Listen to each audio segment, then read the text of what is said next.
नमस्कार। India debate में आप सबका स्वागत है। मैं हूं आशुतोष पाठक। मित्रों, पिछले कुछ दिनों से दिल्ली की पावर गैलरी में जो सेकंड पावर गैलरी है, राष्ट्रीय राजधानी दिल्ली की जो अपनी सरकार है, अपनी पावर गैलरी है, और जो राष्ट्रीय पावर गैलरी है, उस दोनों में फर्क है। तो दिल्ली की पावर गैलरी में भी और राष्ट्रीय पावर गैलरी में भी एक बात की बड़ी चर्चा हो रही है कि साहब बहुत हो गया, ये बहुत भद पिट रहा है। अब इस पिटते हुए भद्द को और आगे बढ़ाया जाए और पिटवाई जाए भद्द, या इसमें कुछ परिवर्तन किया जाए।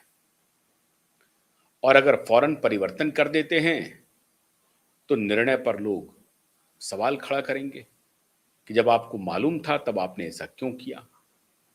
तो अपने निर्णय को एक प्रकार से सही साबित करने के लिए एक के बाद एक केंद्रीय नेतृत्व मौका देते जा रहा है, लेकिन लगता नहीं है कि उनके इस लगातार मौका दिए जाने पर भी कोई खुद में आमूलचूल परिवर्तन करके प्रशासन को और राज्य की जनता में ये भरोसा दिला सकें कि हाँ, वो इफिशिएंट नेतृत्व देने में सफल है। अब पहेली की बात छोड़ देते हैं, पहेलियों में बात बुझाना बंद कर देते हैं, सीधे मुद्दे पर आते हैं। दिल्ली में पिछले 5-7 दिनों से एक बात की बड़ी चर्चा हो रही है कि साहब, एक घोटाला हुआ शराब का, जिसमें कहा जा रहा है एक आकलन के हिसाब से 2,000-2,500 करोड़ का घोटाला था। अब एग्जैक्ट फिगर तो बड़ा आकलन करने के बाद ही पता चलेगा। अभी तो जांच चल ही रही है, उसकी सुनवाई चल रही है। अभी जुलाई में ही कोर्ट में पेशी होनी है, श्रीमान केजरीवाल जी की पेशी होनी है। तो उसकी चर्चा चल रही थी, उसकी चर्चा चल ही रही है। तो कहा गया कि जब शराब घोटाले में श्रीमान केजरीवाल सहित उनके दो cabinet minister, deputy chief minister, जो कह लीजिए सेकंड इन कमांड कह लीजिए, सबको जेल जाना पड़ा और जेल में कोई अच्छा खासा दिन बिताना पड़ा। स्वयं केजरीवाल को 12 महीने जेल में बिताने पड़े। मनीष सिसोदिया को 2 साल बिताना पड़ा। सत्येंद्र जैन साहब को, जो स्वास्थ्य मंत्री थे, सत्येंद्र जैन साहब, उनको बिताना पड़ा। और कई प्रकरण उसके बाद शराब घोटाले के साथ साथ और भी कई प्रकरण आए। अब जनता ये सवाल कर रही है कि अभी एक घोटाला प्रकाश में आया है और प्रथम दृष्टया वो घोटाला किसी और ने नहीं, बल्कि आप कहें कि सरकार ही प्रमुखता से उसको आगे बढ़ा रही है, जांच करवा रही है। अब सरकार कौन? क्या मुख्यमंत्री कार्यालय इसको करवा रही है, या लेफ्टिनेंट गवर्नर का कार्यालय करवा रहा है, या केंद्रीय नेतृत्व का, खासतौर से होम मिनिस्ट्री का डंडा है जो लेफ्टिनेंट गवर्नर की ऑफिस को कह रहा है कि आप इसकी तहकीकात कीजिए। वरना ब्रॉड डे एंड लाइट में इस तरह की खबर आपको कम से कम राष्ट्रीय राजधानी दिल्ली में देखने को मिलती नहीं, जो देखने को मिल रही है। जबरदस्त घोटाले की खबर है स्वास्थ्य विभाग में, और इसके बारे में कहा जा रहा है कि जो स्वास्थ्य मंत्री हैं डॉक्टर पंकज सिंह और वर्तमान मुख्यमंत्री रेखा गुप्ता, श्रीमती रेखा गुप्ता और स्वास्थ्य मंत्री डॉक्टर पंकज सिंह के बीच में बड़ा तकरार चल रहा है। अब तकरार किस बात का है, नहीं है, भगवान जाने। किस बात की तकरार है ये मैं उस बारे में मैं बता नहीं सकता हूं। ये पावर गैलरी में थोड़ी चर्चा है। हो सकता है कबीना मंत्री के साथ उनका कुछ 36 का संबंध रहा हो, या संबंध नहीं भी हो तो लोग बना रहे हो, मुझे नहीं मालूम। मैं उन गलियों में अब जाता नहीं हूं, लेकिन गलियों की जानकारी मुझे जो होती है, ऐसा नहीं है कि मैं संपर्क से बाहर हूं। तो जानकारी मुझे मिली कि श्रीमती रेखा गुप्ता जी और डॉक्टर पंकज सिंह जी के बीच में जो तकरार है, उसका नतीजा ये हुआ है कि ये घोटाला सामने आ गया है, वरना ये घोटाला सामने नहीं आता। अब कौन किसको नीचा दिखाने की कोशिश कर रहा है, भगवान जाने। अब ये तो जांच के बाद ही पता चलेगा। लेकिन आम आदमी पार्टी ने सत्तू बांध लिया है और इस मुद्दे को वो राजनीतिक रंग दे रहे हैं, देना भी चाहिए। मैं इस मामले में, इस मुद्दे विशेष पर मैं आम आदमी पार्टी के साथ हूं, बिल्कुल देना चाहिए। अपोजिशन की वो की पार्टी है, उनका ये पूरा अधिकार है कि अगर सरकार में कहीं कोई घोटाला हो रहा है तो जिस प्रकार से जब वो सरकार में थे तो उनके खिलाफ जो माहौल बन रहा था, वो जब दूसरी सत्ता आएगी तो उनको अगर पता चलेगा तो वो भी इस मुद्दे को उठाएंगे। कोई गलत बात नहीं है, कोई नहीं कह सकता है कि यह गलत है, होना ही चाहिए। आम आदमी पार्टी को उठाना ही चाहिए, आम आदमी पार्टी उठा रही है। मैं हैरान हूं, कांग्रेस पार्टी भी उठा रही है, लेकिन आम आदमी पार्टी बड़ी मुखरता से इस मुद्दे को उठा रही है। हुआ क्या मित्रों, प्रथम दृष्टया ये भ्रष्टाचार, इंडियन एक्सप्रेस ने हालांकि ब्रेक किया था, उसके बाद से ये मामला प्रकाश में आया। लगातार इंडियन एक्सप्रेस इस मामले को उठा रहा है, इस घोटाले की खबर को उठा रहा है। एमपी में भी जो घोटाला हुआ उसकी भी खबर को उठाया, लेकिन उसमें उतना दम नहीं है। लेकिन इसमें तो बहुत दम है, बहुत दम है। भ्रष्टाचार में आकंठ लिप्त रहने वाली एक डॉक्टर को बिना किसी जांच के नहीं, जांच परख करके बिठाया गया है वहां पे। और पूरी जिम्मेदारी से मैं इस बात को कह रहा हूं, कई सीनियर डॉक्टर्स की अवहेलना करके, प्रामाणिक डॉक्टरों की, प्रामाणिक प्रशासनिक डॉक्टरों की अवहेलना करके directorate of health services DGHS की जिम्मेदारी दे दी गई इनको, और इनके खिलाफ पहले से ही एक जांच चल रही थी। माफ कीजिएगा, इनके खिलाफ पहले से ही जांच चल रही थी, डॉक्टर बत्सला अग्रवाल के खिलाफ। फिर भी डॉक्टर बत्सला अग्रवाल को आपने डीजीएचएस की जिम्मेदारी दे दी। अब ये ओनस, अभी संजय सिंह अपने प्रेस कॉन्फ्रेंस में कह रहे थे, बिल्कुल ठीक कह रहे थे, कि जब भारतीय जनता पार्टी की सरकार का कोई घोटाला सामने आता है तो सिस्टम जिम्मेदार हो जाता है, नेता जिम्मेदार नहीं होते। और जब दूसरी पार्टी के भ्रष्टाचार का सामने आता है तो नेता जिम्मेदार हो जाते हैं। बिल्कुल इस बात में भी दम है, मैं यहां भी उनके साथ हूं, और यह होना ही पड़ेगा। क्यों? क्योंकि आप लोगों के जीवन से खेल रहे हैं और आप लोगों की गाढ़ी कमाई पर वारे न्यारे कर रहे हैं, लूट मचा रहे हैं, डाका डाल रहे हैं। तो पावर गैलरी में मित्रों चर्चा यह है कि इस पूरे प्रकरण में डॉक्टर पंकज सिंह तो नपेंगे ही नपेंगे, श्रीमती रेखा गुप्ता के भी नपने की संभावना है। और यह बात केंद्रीय नेतृत्व के संज्ञान में है। श्रीमती रेखा गुप्ता का एक दो उदाहरण आप सभी जानते होंगे, मैं एक बार फिर से कह देता हूं, सोशल मीडिया में बड़ा वायरल हुआ था। मैं इन छोटी बातों का जिक्र करना नहीं चाहता, लेकिन आप एक मुख्यमंत्री हैं, आपको अगर कुछ बात की जानकारी नहीं है तो बड़बोलापन क्यों है? आप अपनी अज्ञानता का प्रदर्शन कर रही हैं, और उसके बाद फिर अहंकार भी मन में आ जाएगा, ये सब चलेगा। श्रीमती रेखा गुप्ता ने कहा एक बार कि भगत सिंह ने कांग्रेस की सरकार के खिलाफ बम फोड़ा था, बड़ी हंसी हुई। एक बार फिर इन्होंने AQ लेवल को IQ लेवल कह दिया। फिर इन्होंने कहा कि गर्मी के दिनों में पानी भाप बन करके जो ऊपर चला जा रहा है, इसलिए पानी की कमी हो रही है दिल्ली में।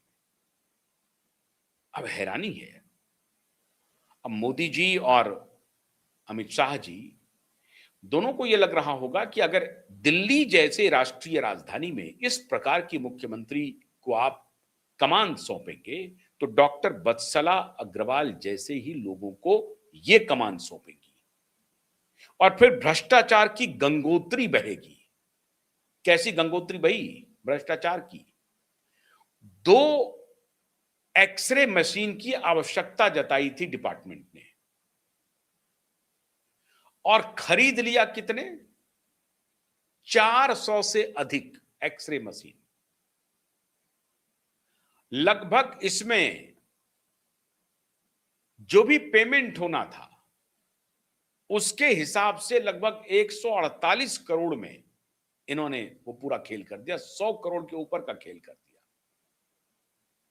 आवश्यकता के हिसाब से तो कुछ ही 10 लाख की मशीन थी, वो मान लीजिए उसको 33 लाख 35 लाख, पता नहीं एग्जैक्ट फिगर क्या है, लेकिन उस एक्सरे मशीन की 3 गुना अधिक कीमत पर खरीदारी की। एक बेड के लिए 111 बेडशीट का ऑर्डर दिया गया, एक बेड के लिए। अब बताइए आप, ये एनुअल मान लीजिए अगर बजट है, तो एक बेड को आप एक बेड पर कितने दिन इस्तेमाल करेंगे? और वो भी कलरफुल बेड दिया गया, 7 दिन के लिए 7 8, अब कितने कलर हैं, 15 कलर हैं कि 20 कलर हैं, भगवान जाने, लेकिन कलरफुल बेड की का डिमांड हुआ और कलरफुल बेड खरीदा गया लाखों रुपए में। ओआरएस का घोल खरीदा गया, वो भी लाखों का बिल है। छोटे और जो डिवाइसेस हैं, हेल्थ मेडिकल डिवाइसेस, उसको खरीदने में वो भी लाखों का। टोटल घोटाला लगभग 600 करोड़ 700 करोड़ का है, लगभग 700 करोड़ रुपए का घोटाला है प्रथम दृष्टिया। और यह घोटाला कोई आम आदमी पार्टी या कांग्रेस पार्टी या कोई अन्य पार्टी ने एक्सपोज नहीं किया है, ध्यान रखिए आप।